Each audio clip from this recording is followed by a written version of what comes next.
ഉമ്മയുടെ പഴയൊരു ഡയറി കിട്ടി. ഉമ്മയുടെ പഴയൊരു ഡയറി 1992 ഡയറിയാണ്. അപ്പൊ അദ്ദേഹം പറയാണ്, ഞാൻ ആ ഡയറി ഇങ്ങനെ വായിച്ചു. ഉമ്മ എഴുതിയിരിക്കുകയാണ്, ഡേറ്റും ദിവസമൊക്കെ പറഞ്ഞ് ഉമ്മ എഴുതിയിരിക്കുകയാണ്. അന്നൊരു തിങ്കളാഴ്ചയായിരുന്നു. അന്ന് തിങ്കളാഴ്ച രാത്രി 12 മണിയോടുകൂടി എന്നെ ഹോസ്പിറ്റലിലേക്ക് കൊണ്ടുപോയി. 3 മണിയോടുകൂടി ഞാൻ പ്രസവിച്ചു.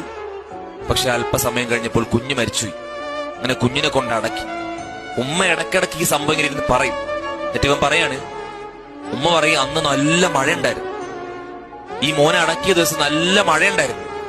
അപ്പൊ എന്താ, ഞാൻ എന്തിങ്ങനെ വിചാരിച്ചു, ഞാനെന്ന് ആഗ്രഹിച്ചു, എന്റെ മോനോട് ഒറ്റയ്ക്ക് കിടക്കുമല്ലേ, എന്റെ മോന്റെ കൂടെ ആ കബറിൽ ഞാനും കൂടെ പോയി കിടന്നിരുന്നെങ്കിലും എന്നുമ്മ ആഗ്രഹിച്ചു. ഏത് മോൻ? ജനിച്ച് ഏതാനും നിമിഷങ്ങൾ മാത്രം കൂടെ കഴിഞ്ഞ മോൻ. ആ ജനിച്ച് ഏതാനും നിമിഷങ്ങൾ മാത്രം കൂടെ കഴിഞ്ഞ ആ മോനോടുള്ള ബന്ധം ആലോചിക്കും ഉമ്മയുടെ.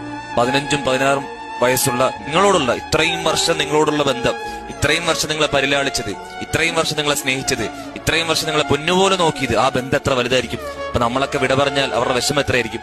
അപ്പൊ ആ ബന്ധം വളരെ വലുതാണ്. ചെറിയ നിമിഷങ്ങൾ മാത്രം ചെലവഴിച്ചപ്പോൾ ആ മോനോട് ഇത്ര ബന്ധം ഉണ്ടായെങ്കിൽ അതിനേക്കാൾ എത്രയോ മടങ്ങ് വലുതായിരിക്കും നമ്മളോടുള്ള ബന്ധം. അതുകൊണ്ട് അവരുടെ മനസ്സ് വേദനിപ്പിക്കുകയായിരിക്കും. നമ്മൾ എപ്പോഴും ശ്രദ്ധിക്കണം.